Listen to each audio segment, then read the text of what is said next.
Good evening, everybody, and welcome back to the Gadfly. I'm your host, David Rych, with my co-host, Brainer the Raven. Brainer, how are you? Okay. We have on tonight a very special guest, Sam Maranto. I had Sam on my radio show, Reality Radio, several months ago, and it was a fantastic interview.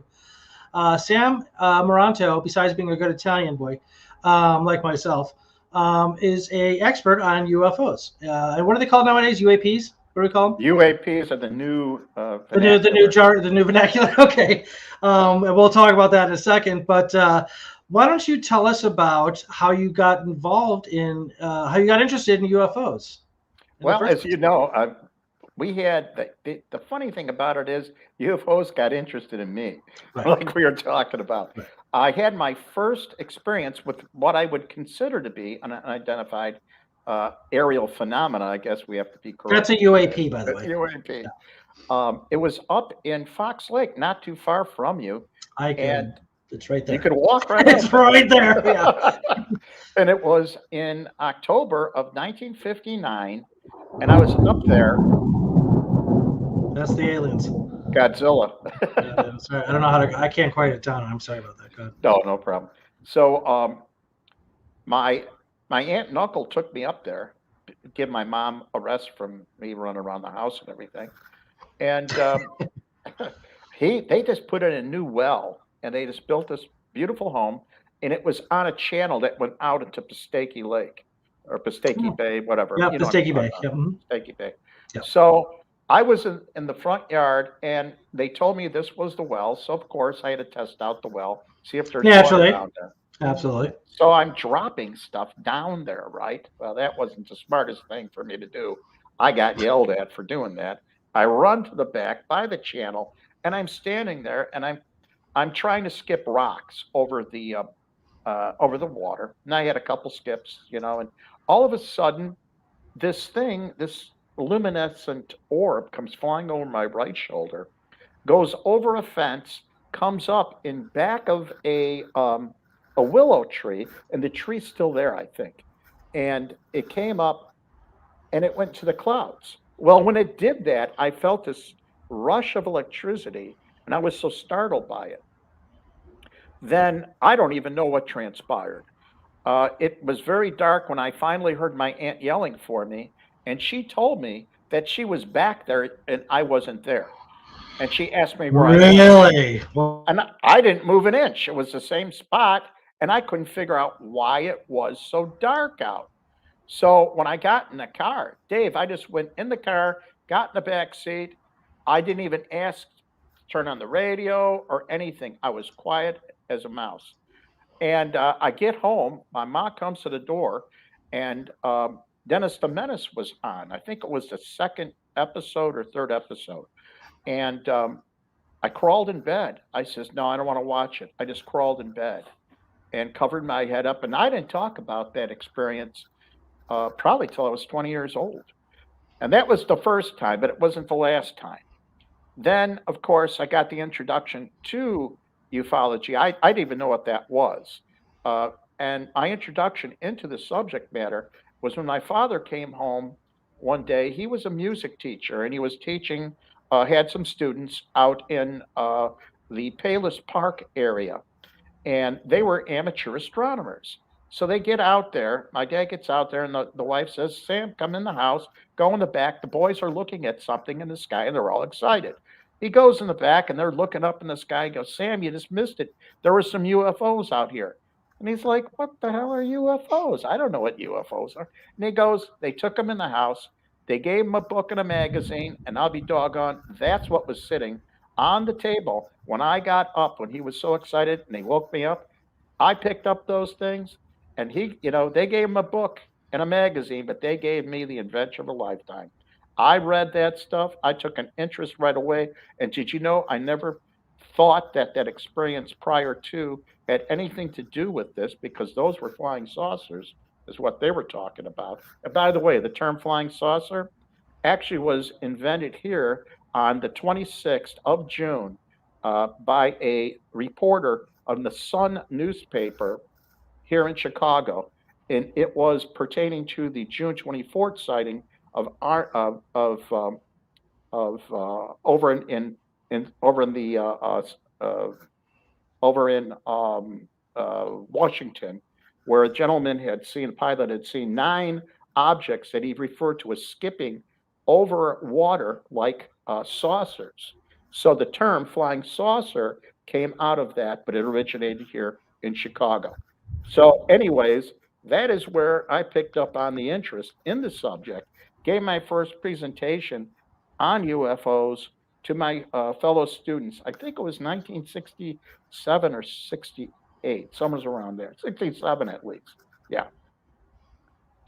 So that's how I had my interest. Then I had my next very good sighting. I was coming back from Michigan. And of course, when you're traveling to and from another place, you got coffee cups and all sorts of garbage. And I'm taking this stuff out of the car, and the kids next door were outside, and I said, "What are you guys sitting outside for?" He goes, "Oh, we're waiting for the meteor shower." It was the Leonid shower. I go, "Hey, when they start up, pound on the window or get to the door. I want to come out. We'll look at them through the scope. I had a telescope, but we'll use the smaller scope and binoculars, see if we could see anything. But either way, I want to see them." So I turn around and I see this thing over what would be the school across the street. And it's in the light, and it's a disc. It's a disc sitting in there, floating down as if it was, a leaf floats down. Yeah. Very similar Yeah. fashion. Very weird. And I'm looking, I'm like, I'll be doggone. Look at it. And the kids were right in back of me, and I didn't know it. And they go, "What is that?" They scared me so bad. I jumped forward, almost broke my car door. I bruised my arm. I dropped everything all over the place. I go, "What do you think that is?" And they go, "That's a flying saucer. It's a UFO." I go, "Exactly. Just watch it." It moved to the north, and then it shot off completely east, and it was gone so fast. It was like a little dot. It was just gone. And we all just sat there, and it was like, wow. So there was 3 of us that seen that. Then it was May the 2nd of 2003. I was at the intersection of 159th and LaGrange Road, and Julie pointed something out in the sky. My eyes were so tired, I didn't really care. I wanted to go to bed. It was 9:40 at night, and it was Friday. And I look up, and I didn't see anything. I go, "I don't know what you're seeing. Are you seeing something from Walgreens?" She goes, "No, up there." So I look underneath, and there's this huge orange orb sitting in the sky, just sitting as if you were to take and draw it up there. It was static, it didn't move. And oozing from the bottom were equally colored orbs, small little orbs that were the same color, reddish orange. And surrounding it were these discharges, like sparklers of energy. It was discharging all around. And these orbs would come down and just disappear. We watched it, and then it started to move. And it changed from that orangish red to a gold color. And when it moved even faster and further, it went through a Doppler effect. The color started to change. So the light turned, and I was following it. I said, "Julie, when you see it change to a different color, tell me." And I was trying to keep the time and distance, try to get a ratio together of time and distance and color, because there is some sort of correlation between there that's affecting your, as far as how you're seeing it. And it was very interesting. So it disappeared. We came back. I made a call to the non-emergency number and for the police, and I told them what I seen, and I asked if there was any more reports, and they said no, there was no reports whatsoever. And so they called me at about 11. It was after 11 o'clock, and the gentleman said, "Mr. Maranto, what you saw was children with balloons." Well, these guys. So I laughed. Oh, really? "No way. That's okay." I go, "Who told you to say that?" And he got real close to the phone. He goes, "I can't tell you."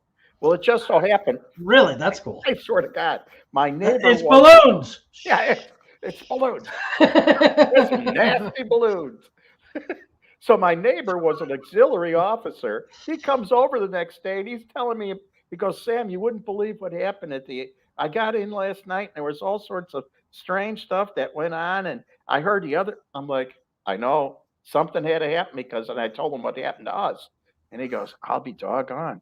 I go, yeah, there was something seen. Now that happened, mind you, in 2003, which would be right before the mass sighting in Tinley Park, which is a stone's throw away from there, right? And that was when all hell broke loose. August the 21st, 2003, day of the Air and Water Show. Here, everything is, people are leaving from the Tweeter Center. Ozzy was there. Of course, that's a reason to have something going on, right? I love Ozzy. So here we have these three illuminations sitting in the sky, rotating around. Absolutely no other air traffic. None. Nothing. No air traffic whatsoever until these things left. And by the way, they weren't just seen here. They were seen in British Columbia. They were seen in the Aegean Sea. They were seen in at the same time. no, before. And then throughout the course of 72 hours before, 72 hours afterwards, pretty much. There was a mass sighting in on the 19th. An object was sitting in Minneapolis, St. Paul, sitting perfectly still in the sky, over 30,000 feet in the air. Thousands of people seen it. The calls were coming in to the news, and the news was on the news, was on the radio, was in the newspaper. People were freaking out. They were like, what is this sitting in the sky? And it was about the size of a pea at arm's length. And we were doing some calculations. So that object had to have been no smaller than 600 feet. And then they were describing it as looking like a triangle with the front chopped off. So that would have been an interesting configuration of an object.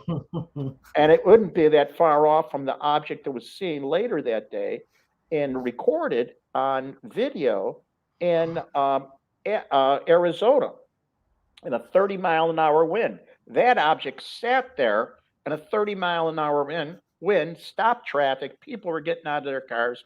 Luckily, a friend of mine who was a fellow researcher, he filmed it.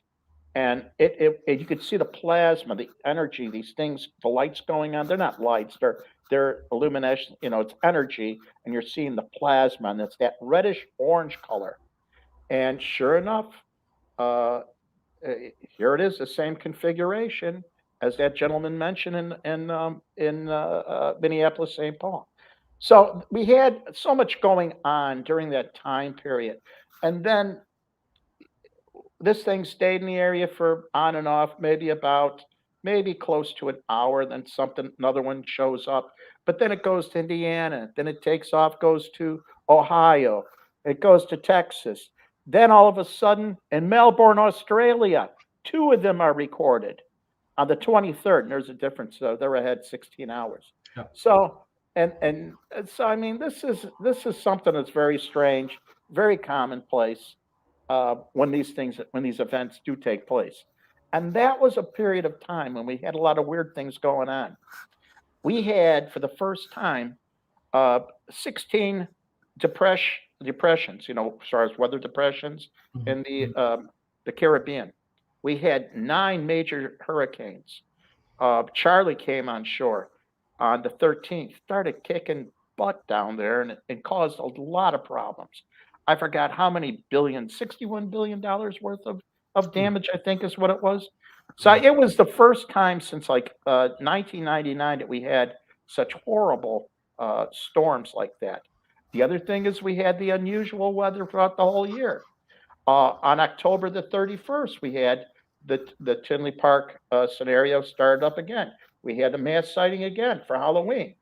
Now that comes right at the beginning of that whole series of sightings that they had, or I should say so much sightings, but painting on radar and the Aegis radar and the Princeton, which was part of that Nimitz battle group, the strike group, that started 2 weeks prior to the February 14th, which brings it to 2 weeks prior, brings it to October 31st. All of a sudden, they're painting things on radar, according to Kevin Day, who was in charge of that. And he says they were getting all sorts of objects being seen on radar. And this is top-notch radar. This is the new stuff. And I mean, they could pick up baseball at 80,000 feet. So, I mean, it's quite remarkable. So here we had we have these correlations of these sightings taking place, and this is where people get things so wrong. They think it's just here in the United States. No, it's all over the world. And it wasn't just in 1947. This goes back to the advent of time. As if man could scratch something on the wall of a cave, hell, they were drawing things that looked like UFOs and telling stories about star people and their mythology. That's true, and I've watched several episodes of Ancient Aliens and shows like that, and there's some definitely it's given me some pause and made me go, that's very interesting. Some technology that you wouldn't expect them to have back then, and that kind of thing. Speaking of technology and aliens, let's talk about this real quick, and it's something we talked about on my radio show as well, so I know you know about it. The massive technological advancements after World War II, at least in America. Okay, a lot of people think that that is a sign, testimony, some sort of evidence that we were in touch with aliens and they sort of bequeathed a lot of their technology unto us, and then we went from there. Is there a warrant to that? I think there is. I think some of the technology that was picked up, it's only normal. It's, say, for instance, we have a crash of anything. I don't care if it's a weather balloon, a real weather balloon that came from from Canada or something. If there's a piece of technology that's worthwhile to take a peek at, they'll take it and they'll bring it to Wright-Patterson and they'll look at it to see if there's anything there that's worthwhile. They'll see how something works or doesn't work. You get an airplane. I don't care if it's a MiG jet, a MiG-25. I don't care if it's a UFO. If it's something that comes out of the sky and they'd like to see how it works or if there's something in there that can be advantageous as far as our technology, not necessarily always in the realm of military, though it goes there first. I would think, I absolutely know that's what they do. They take it and they take it to the Foreign Technology Office over there and they analyze it. So let's assume it's July of 1947 and you have this crash of what they call the weather balloon, and all the balloons, by the way, mogul balloons, were accounted for. There were no balloons. Something crashed there. It wasn't a balloon. So that piece of technology or hardware would have been hauled off to then Wright Field, because Patterson didn't come into play till after 47. So they'd have taken it eventually there, went to Fort Worth, and then brought up there. Then it would be analyzed, and that's what they would do. They would tear it apart. They would also take the pieces from it they think that are worthwhile and give it to contractors that have a very close tie to them, and they know they can keep their mouth shut. And they would give it to them, especially if they were working within the realm of a certain breakthrough. Let's say somebody who is working in tubes, like for computers or creating computers. Give them something that may be relative may look like something that may work in that technology. You may not have exact properties as far as materials, but you may find something here that can function until that breakthrough is achieved. You may find something else. You'll learn something from it. If not, you take it, you put it away until your advancement in science goes so far that maybe you can take it out again and reevaluate it. So in other words, yes, reverse engineering is commonplace. And if you have pieces of technology that were introduced, and I think they were, if you take the advancements that were made, and according to some people who came forward, one gentleman wrote a very interesting book, The Day After Roswell, where he was actually in charge. Philip Corso. He actually received bits and pieces of technology, be it was from Roswell or some other crash or some other encounter.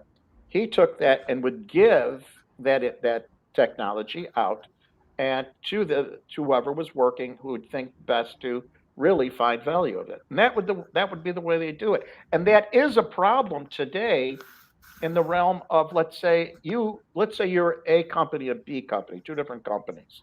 One gets the technology or gets this, and all of a sudden makes major advancements, and the other one doesn't, may even go bankrupt or whatever. Now, how would that be perceived now when this information comes out of the the closet, let's per se, as far as secrets. So there are many different reasons why this is a serious problem today, as far as divulging everything. And it's far more than fear. There are elements here that have been there's historical things that are different, and that's a problem. Just put it that way. It's a dollar and cents problem, actually. Okay, that's very interesting. Like, no, I mean, anybody with a single, neuron in their skull knows that governments cover up things. Oh yeah, and for good reason. Yeah. Okay, but that's okay. That was going to be my next question: is why would they? Well, first of all, if you have something at the end, let's use Roswell as a perfect example, or any scenario. There was even some other, in 1897, I think I mentioned the 1897, the airship sightings throughout the Midwest. 18? 1897 and Okay, no, 1890. tell us about that. The great airship, they called it airships. Everything's vernacular. I mean, flaming chariots, call them whatever you want. It's a matter of transcribing a expression of what you're trying to explain, not necessarily in detail, but some idea. A flaming chariot is something that's moving through the sky because it's motion. That's how you get from point A to point B in a highly technical way back then would be a chariot. Flaming being it's on fire, or it seems to be on fire or illuminate. I was talking to a guy who was working on cases down in Guatemala, and they were talking about flying canoes, flaming canoes, because the mode of transportation they were talking to people that lived on the water, and the only thing they used for transportation was a canoe. They weren't canoes; it was the mode of transportation, a vehicle, instead of a generic term, covering all things that move. So it does make sense when you hear the great airship case, they had no other term. That makes sense because airships were in the process of being made, hot air, not helium per se. Aluminum was actually in the process of being made. And some of these items, these ships were on the drawing board, but they weren't really in use. Um, this was before the flight at Kitty Hawk. So these objects were seen through the sky, looking cigar shaped, some disc shaped, some even triangular. So when you read these, some 1,500 reports, many of them were complete BS because they were just selling newspapers. But another bulk of them were actually genuine cases. When you read them and you look at the details, and the characteristics of what these people are seeing, it sounds damn near like pretty much any report you get today. A very brilliant red light, not unlike that of the front of a locomotive. Well, who's going to carry something up there to create that much brilliance up in the sky, then to move from being perfectly statically still and taking off at god awful speeds into another town, which would take a locomotive substantially longer. Sure. I mean, the bottom line is there's correlations to these stories that do make sense. And then finally, the last story that was written, I believe it was the 17th of April or 15th of April, came out of Aurora, Texas, when one of these objects hit a windlass. Instead of calling a windmill, they called it a windlass at Judge Proctor's property and explodes. And the little guy comes crashing down in there. They get his body and they give him a Christian burial. They buried him in the Christian graveyard nearby, and on the stone was a disc of what he was in. It was actually etched in there. Interesting. Now, the news and the people come out and they're picking up pieces and they say, "Get out of here! Nothing happened." A bunch of people were there within a very short period of time to disperse people, to collect the garbage, and haul it off. So, in other words, there was a protocol in play in 1898, 97, when that event took place. Now, who the heck would be in charge of doing something like that back then? Right. Why would they have something like that in place? There was protocol. And that Jim Marsh, the investigative researcher, Jim Mars, Mars, he actually, that was one of the things he told me that he found so strikingly odd, that there was a protocol in place. Isn't that remarkable? Yeah, no, exactly. I did. Yeah, absolutely it is. So speaking of a long time ago, let's go back even further. Let's go back to let's talk about ancient aliens and that sort of thing. Ancient Egypt, even in the Bible, you spoke before about the current at the time vernacular and how they describe things as best they can. You have biblical stories, the one of Ezekiel, I believe, in the wheels in the sky and that kind of thing. And there's another one where fire comes down and he ascends up. Is that Elijah? Ascends back up into heaven through a tower of fire or a fiery chariot. That's what it was. Well, when I first started hearing about these UFO, the ancient aliens, and that kind of stuff, and then those stories were brought up, I'm like, that makes sense. I mean, that a UFO from outer space would explain that description for sure. And anything that would be outside of your ken is going to fit. You're going to be praising it. You're going to be revering it. You're going to be afraid as hell of it. I just think of a not too long ago scenario back in the 50s when a UFO landed in a farm field of a friend of mine, and she said that this woman went outside, kneeled, and prayed to it. So, I mean, it'll shock you. It's something greater than you, and that's kind of like the underpinning of worship, I guess, or religion. It's greater than you are, therefore I need to somehow be in awe of it. Yes. Okay. Yeah. Yeah. Well, if maybe this will help, maybe it won't squish me or burn me up, or who knows what it'll do. So it's like I'll revere it, otherwise it might be eating me. Who knows? So it does make sense, and it all makes sense. But you think throughout history, and I look at the Eastern, like in India, the Vermatra, and all these different forms of. They have all this written in their text about flying objects, very much part of their culture. This wasn't something unusual, and I find it so odd that we have to take it and demonize it and make it so strange, where it's been a part of culture, especially here in the United States. The Native Americans always talked about the sky people. To them, they were as common and as real as elks and deer and wolves and everything else. Sure. It was just one more thing that you had to deal with. Is Atlantis tied into this at all? The Atlantis, then when you get into ufology, or when you come down this, you jump into this be it a rabbit hole or whatever you want to call it, there are so many different things that you also automatically somehow take into consideration and possibly entertain. Now, of course, Lemuria and all of this, yeah, I mean, these are stories that are talked about throughout history. They're not something that is just somebody had a bad, coconut and then had a weird dream and wrote about something. No, these are stories that are. Atlantis comes from Plato. Plato is like the originator of Western philosophy, literally. Yes. And he actually developed what Aristotle gave us logic, but it's only because he studied under Plato.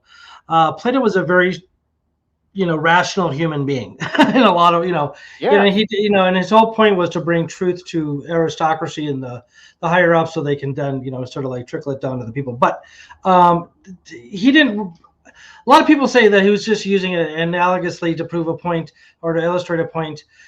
I've read it. I'm a philosopher. I've read that section 100 times, and I don't see the context in which they're speaking of, like why it would be used as an analogy. It seems to be a very straightforward description when you read it. But okay, but who knows? Okay. No, I agree. I agree. Now, he could have taken, of course, some liberty with that, but bottom line is, it was a place, and they were people. Yes. Now he could have put all sorts of moral opinions in there, and sure, whatever. They were right and just society, and so on and so forth, that kind of thing, which is the point of his republic. Yeah, okay, sure, exactly. So I mean, he could have used it in that sense, but the bottom line, it was a place, more than likely, and and there are so many places lost to history and time. It's amazing how things get swallowed up. You could go to towns right here in Illinois and down in southern Illinois, and after the earthquake, uh, that changed the course of the Mississippi River, and there were towns that just got eaten up, missing. Who knows how many people died? It's so Things crazy happen. to think of like how much stuff we don't know about it. Yeah, it's We really don't. wild. We Yeah, don't. absolutely. Well, let's go back to Chicago right now. Wasn't there like recently, like within the last month, another sighting? There was this Oh, unusual. In fact, they had asked me to cover that a little bit recently, and there was the Sun had a article about it. There was a apparent 20-minute footage of video footage.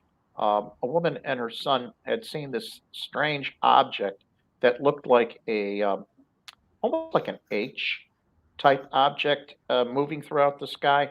I reviewed a small percentage of it because the rest of it wasn't there. I've actually asked some people to see if I get my hands on it. I'm glad to look at it. The motion is very similar to that of a balloon. The wind direction, I believe, was heading southeast, according to what they were saying. It was moving southeast. And we had a variable wind during that period of time if it was the 4th of October, and I think it was. If not, I could pin down all the weather data. But it doesn't seem that far off from the way the clouds were. There was overcast and everything. It seems that that was really a balloon of some sort. okay. Now, we could take mylar balloons and make them into any darn shape we want. And we have these tubular ones that are used for various purposes, even for weather data collection. Um, so I don't know if that was just something that collapsed, something that may have been part of something else and fell apart, but it seems to be more like something prosaic. Okay. Okay. Well, good. I applaud your honesty. For Yeah. sure. I mean, some people might just go like reach for like any possible sighting to be the legitimate thing, but you have to be discerning for sure. So that's healthy. Um, let's get a little sciencey, shall we? I'm going to ask you to Sure. come up with the names of these things. I'm just going to give you like a basic, inaccurate description, and I'm sure you'll know what it is. There's some sort of formula about traveling through space and like the impossibility, the lack of likelihood of getting here because of the possible distance between here and like the planet that might have life on it. Do you know what I'm talking about? Okay. Do you know what I'm talking about? It's called some formula. Am I wrong? Okay. Okay. Okay, I don't know. Maybe I'm wrong. Okay, so let's talk about a different formula. We talked about a formula the last time you were on the radio show. Yes. What was it? I think we were talking about two or three. I think we were talking about Drake's equation. I think that was one of Oh, them. what Drake's equation? What is that? Yeah, and Fermi's paradox. Fermi's paradox. So yeah, so I mean, um, the distance from here to there. I mean, taking all things into consideration, I hear that from astronomers a lot. And by the way, we have a lot of astronomers in our group. Astronomy is something we just really get into. Is love it. Cool. So Yeah, well, for sure. I don't know. I hope that thing doesn't explode in your backyard. I don't know what that was. Did you hear that? No, I hear a plane. I hear a plane. Oh, that was a plane. Okay. Yeah. Fermi's paradox, which is a very interesting story. Do you know much about Fermi's paradox? No, I just know of it. Yeah, Fermi's paradox is like, where are they? He says, where are they? Well, he said that in. Oh, that's it. Okay, yeah. Yeah, that was what. So I mean, but where are they? But he was Yeah. actually in a restaurant. And he said that, where are they? I don't know if he was asking for the help. And he was with four other people. They were coming from the laboratory, of course, over there, and they're making their way over there, and they got into a conversation about a newspaper article and a cartoon from, I believe, it was the Post, and it had a flying saucer and these aliens picking up garbage cans. What happened was there were garbage cans all of a sudden missing, and that was in correlation at the same time as all these UFO sightings. And Fermi actually said, he says, well, if you have two unusual events taking place at the same time, it really isn't out of the ordinary it isn't crazy to pretty much think that there may be some correlation. but it doesn't necessarily mean causation. But Right. there is automatically a correlation. Sure. So they're making their way to Drake's Lodge, and they wanted to go to the restaurant there. It was Drake's Lodge. I'm pretty sure it's the resort. So it was built by the CCC back in '30s. It's a beautiful lodge. Um, so they're going there and they're going to have lunch. Well, they get inside there and there wasn't that many people there. And then they were talking about, well, how long does it take? Prior to this, they were saying, how long would it take for us to conquer the speed of light? And he was using various equations, and he was thinking, 10 times whatever. He was coming up with some formula. But the thing was, it wasn't something that was outside of the scope of his reality. He felt that we would be able to conquer the speed of light, and that's pretty impressive. But anyways, they get in there, and they may have been short staffed. In fact, I think one individual was with them mentioned the fact that there wasn't that many people, and they may have been short staffed. And he says, "Well, where are they? Or where is everybody?" And they took it to assume that they meant, well, if we have all these people and all this populated, these stars, well, where on earth are they? They should have been With all this high technology, where are they? Yeah, exactly. Yeah. So I mean, either way, it's very interesting nonetheless. Okay, and that's not exactly a deal breaker. I mean, No. where are they? Like we said, I mean, well, the government has them.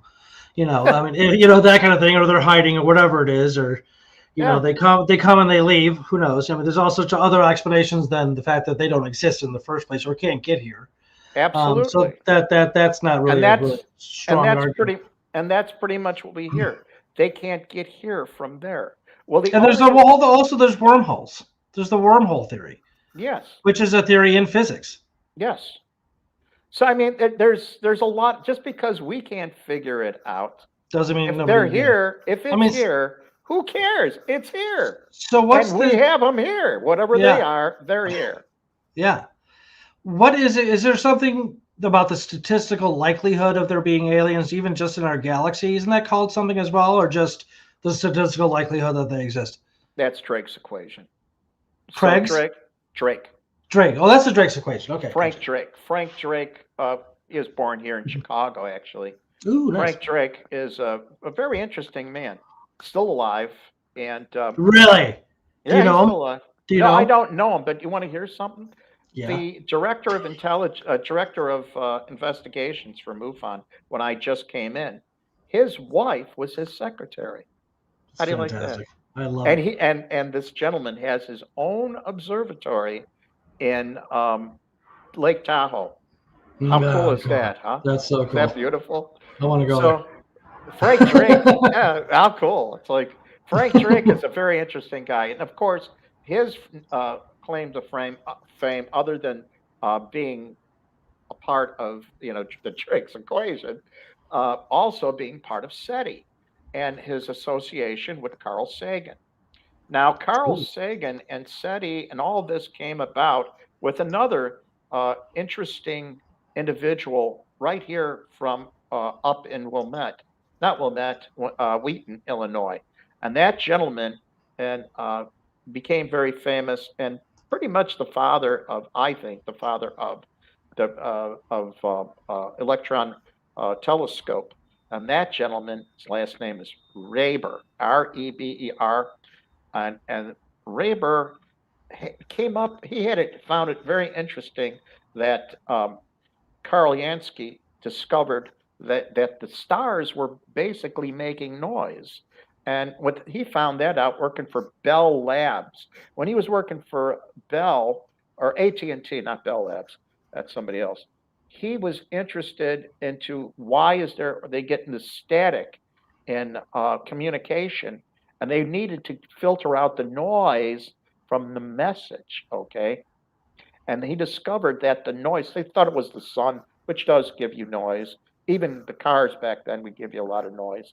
This was something else, and he finally figured out, he made an interesting array out of Ford wheels, old Model T wheels, and he put this array of antennas up and was able to figure out that it was coming from the Milky Way.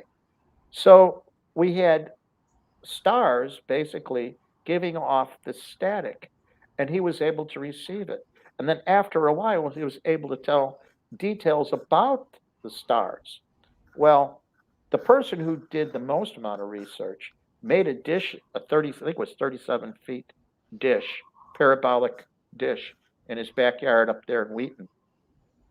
That was Reber, Reber, Reber, and Grote Reber. Anyways, he made this, and he started to actually using the electron microscope or telescope, he was able to start mapping the heavens. He was doing science and astronomy through radar. It was fantastic. But it wasn't until after the war that he actually got some value to his research. He attended a meeting, electronics meeting, and the person speaking was none other than Edward Condon. And Edward Condon is known for the Condon Report with UFOs. Okay. Oh, yeah. Do you see the tie? Very interesting tie. Yeah, fresh, absolutely. So, anyways, he listens to his presentation and sends him a letter, and he gets a reply by a couple of gentlemen knocking on his door, telling him that yes, they're very interested in his radar, his research, and they'd like to have him out in Virginia. In fact, it was in Lexington, Virginia, or I forget the town now, but it's where they have the airport. Dulles Airport is right. Lexington would make sense, but okay. Yeah. So they take him out there, and all of a sudden he starts working for the National Bureau of Standards, which today is NIST. So he starts working there and develops the further research, starts mapping the sky, advances in this technology. By the way, there was another fantastic radar that they got from Germany. It was a Nazi radar or a German radar. They disassembled it, brought it here. He worked on it and reassembled it out in Colorado. So he got very much involved in working with the National Bureau of Standards. Meanwhile, back at the farm, people are starting to pay attention to his work. One of the people paying attention to his work is this gentleman by the name of David Rych. They take this, and eventually they move everything to Green Banks, West Virginia, and that's where you have your listening post originally where SETI began. And SETI, Frank Drake, started his program Barking at the Stars with a program, he named his program Ozma. And Ozma is, of course, the character from The Wizard of Oz, which is the third book written in a series of 13 by L. Frank Baum. From Chicago, strange thing. And there's a whole story behind that, too. But either way, that's how Frank comes into play. Frank Drake gets into trading, he starts creating his program. He wants to send signals out, and it was in Green Banks where they started to do that. And yes, from there, all of a sudden they start doing the research, and all of a sudden SETI comes to life. Then, of course, the Arecibo, how that thing fell apart, still puzzles me. But Reber, strange thing about Reber, he leaves and goes to Tasmania eventually. Ooh. And starts his research there, and has until this day he's well known, and his research is huge. Mount Pleasant is where it's at. Mount Pleasant, Tasmania. Mount Pleasant, yeah, Tasmania. But the thing is, there's such a huge tie-in with so many interesting things. People trying to bark at the stars and understand. And I say it, that's awful, but communicate to the stars through various. It creates an image. It's cool. Yeah, it's like, I mean, and it would be no different than, say, for instance, and it's not so far-fetched. I mean, here's something communicating with us, possibly. Imagine, what is communication? Our cells are communicating all the time. Just because we can interpret the value of what's being transmitted there doesn't mean there isn't a message there. So again, back to you have Yansky trying to filter out the message from the noise. Now here is a scenario that I've been doing research for 4 years to see if there is message in the noise through a far more complicated scenario of unusual circumstances and synchronicities. So in other words, what is communication? If something's so brilliant out there, they may be talking to us and communicating such far complexity as, say, for instance, game theory. Okay, pretty much that I same. took a game theory class. Yeah. Yeah. So I mean, John Forbes Nash. I mean, just think how the weirdness he had gone through, and he had some mental breakdown. Was that really a mental breakdown? Was it something more complex than that? We'll never know because there was government intervention, and they felt there were some other issues at play. So we don't know. Are things communicating to us now in far more unusual? The Skinwalker Ranch. Okay, the Skinwalker Ranch. One of the things that Bigelow said that was going on there was communication and games. In the contents, as you said right now, game theory type. So there's something playing there. Are they trying to teach you something? Are they trying to figure out how you act so they can predict your next move? I don't know. So, is this the same scenario that's going on here with the UFOs in general? Is it a higher intelligence, or is it a watcher scenario, or is it innate? Are we dealing with things that are innate to the complexity of our nature that we just ignore until certain substrates there, then we can see it? You don't know. No, you're right. You don't know, and that was a good point you made about what actually counts as communication. I've also certified in horticulture and permaculture and the agricultural sciences. Oh, wow. And there are books out there that I've read concerning like how trees and shrubs and plants talk to each other. It's usually through chemicals. But you'll have, if some sort of predator comes upon, like let's say a certain plant and starts attacking it, that plant will release chemicals to float downwind to other plants of the same type to warn them, and then you could see them like closing off to protect themselves. Wow. I mean, it's really brilliant stuff, and it's amazing, but we don't see it, excuse me, because it's so small. The eyes can't witness it, so we think it's just, they're just things that, just exist in the dirt. You're right. Communication does not mean through words necessarily. It seems to be our preferred medium of communication as human beings. Animals communicate, plants communicate, trees communicate. You can communicate with someone across the room with a simple glance, and they know what you mean. So yeah, absolutely. That's probably a big part of this whole thing, is that we need to get over the idea that just not because they're not coming down here and like looking us in the face and speaking English doesn't mean that it's not happening. So good point. That's right. Yeah. So I mean, that's been the bulk of what I've been working on for the last 4 years is that. And it all came about through the strange thing was the Chicago Mothman scenario. Oh, let's talk about that. That's cool. That's creepy. Go ahead. So the whole Chicago Mothman scenario actually started with a report that we received on October the 13th, naturally, 2011. Now, that report came in, and the actual date of the photo that was taken was August the 22nd, which was a Monday at 11:02, I think is what it was, in the afternoon. It was a genuine photo. The person wasn't lying. A full report, name, address, birthday, everything. The wife's everything, phone numbers, 100% legit. And the guy took the picture. Now, I don't know if you've ever been down 63rd and Pulaski. Ever been down there at all? Probably not. Okay. I don't get to the city very often. Well, there's a big Native American statue up there. And if you look at it the right way, his thumb is sticking out in a place where it doesn't look like a thumb anymore. Okay, you got me?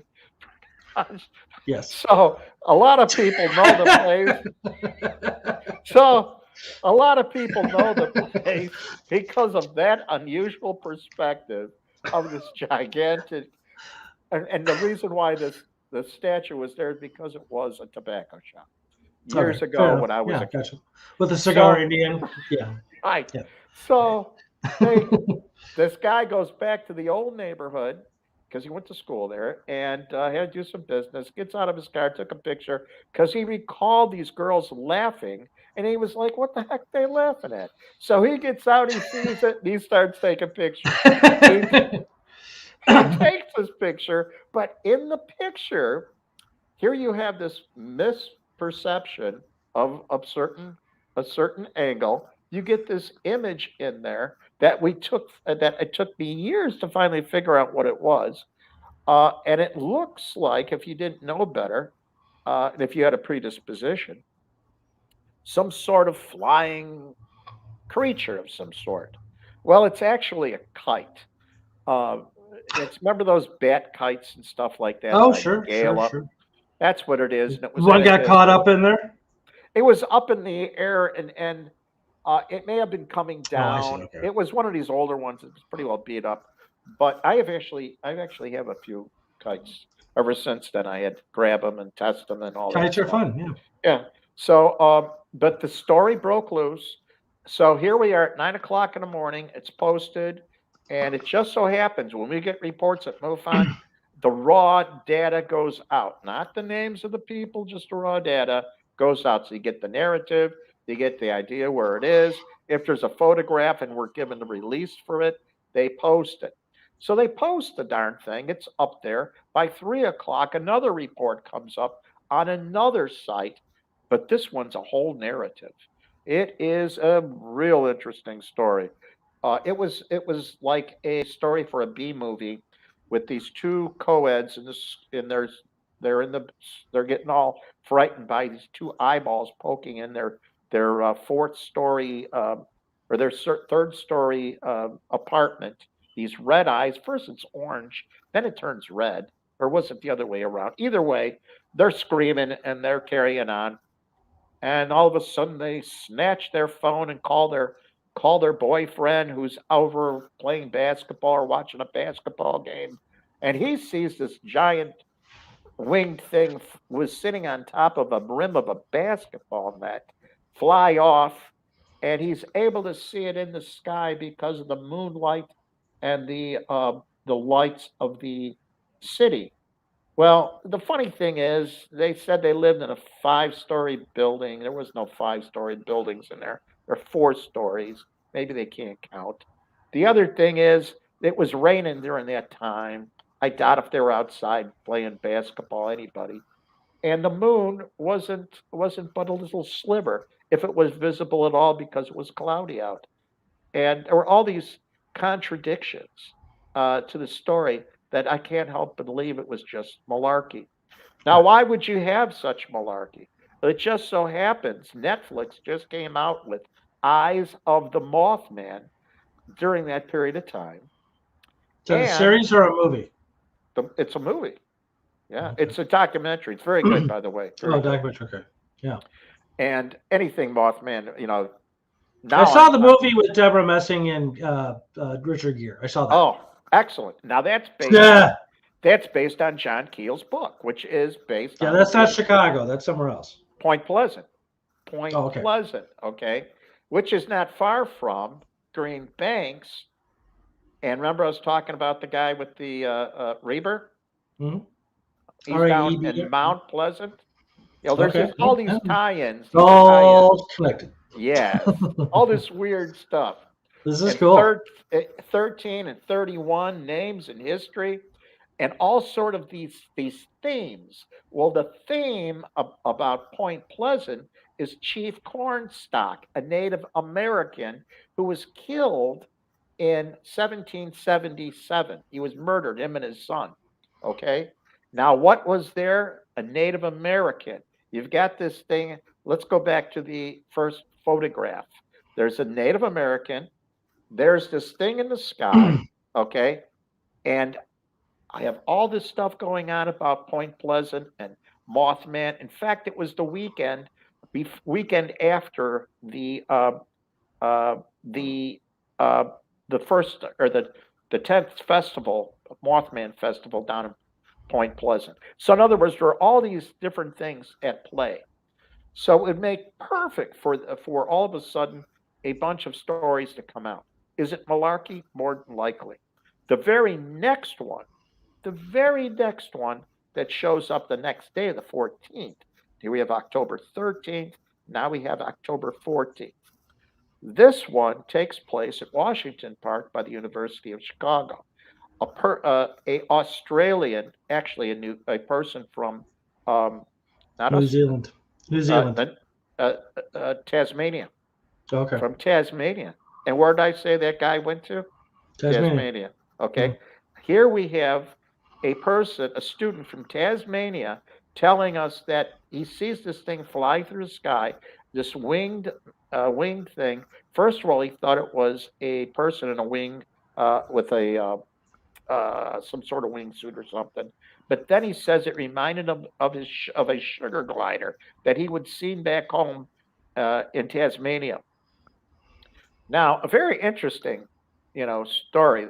And I'm like, well, maybe there is some people from Tasmania. Maybe they did see something, but I don't think so. But then when you think of Tasmania and you think of Australia, what is the other common two-letter word for Australia? Oz. Oh, Oz. like an Aussie, yeah. Oz. Oz got its. They coined it. They used the phrase for the Reversal of Phonetics. It sounds like the phonics. It sounds just like. But 1908 was when L. Frank Baum created that book I told you about with Ozma, with Frank Drake used this project Ozma. Well, Wow. guess what? That happened. It came out they started in 1908 with that third book. And where were they going? Where was Dorothy and her uncle going in that third book? To Australia. I never got to the third book. I don't even think I got. I just saw the movie. Of them. Yeah, I just saw the movie. Heck, I didn't even know who the hell wrote the damn thing. L.F. Baum. Yeah, I know now. I read everything about him. Okay, yeah. I'm engrossed in all this. No, he's obviously. I saw the music, Broadway musical Wicked 3 times, and I've seen the movie 1,000 times. But I haven't read any books. Wicked was fantastic. It was fantastic, is right. But here you have all this stuff coming together. And then the very first major sighting, because it starts back up again in 2017, the 50th anniversary of Point Pleasant, the Mothman sighting. Where does it take place? In Oz Park. And interesting. Yes. Yeah, this is crazy. And then at that very same time, what is playing at the Chopin Theater right down the ways on Division?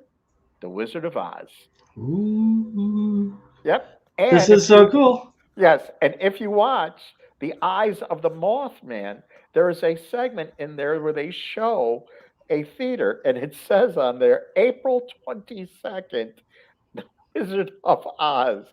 April 22nd, there's a tie-in here with the death of a Native American, very prominent Native American from Chicago.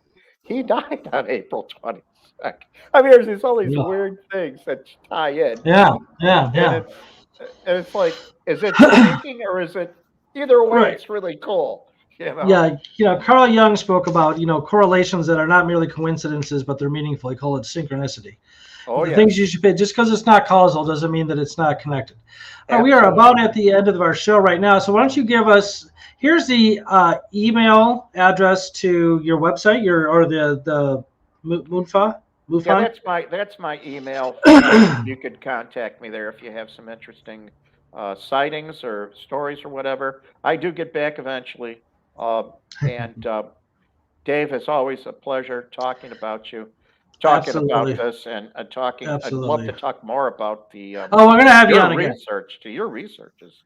That's I try.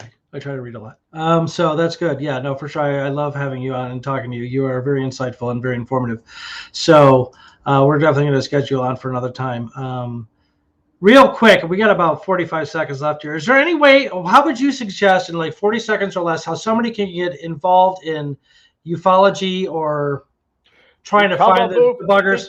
Become a MUFON member. Become a MUFON member. Straight become up. An investigator.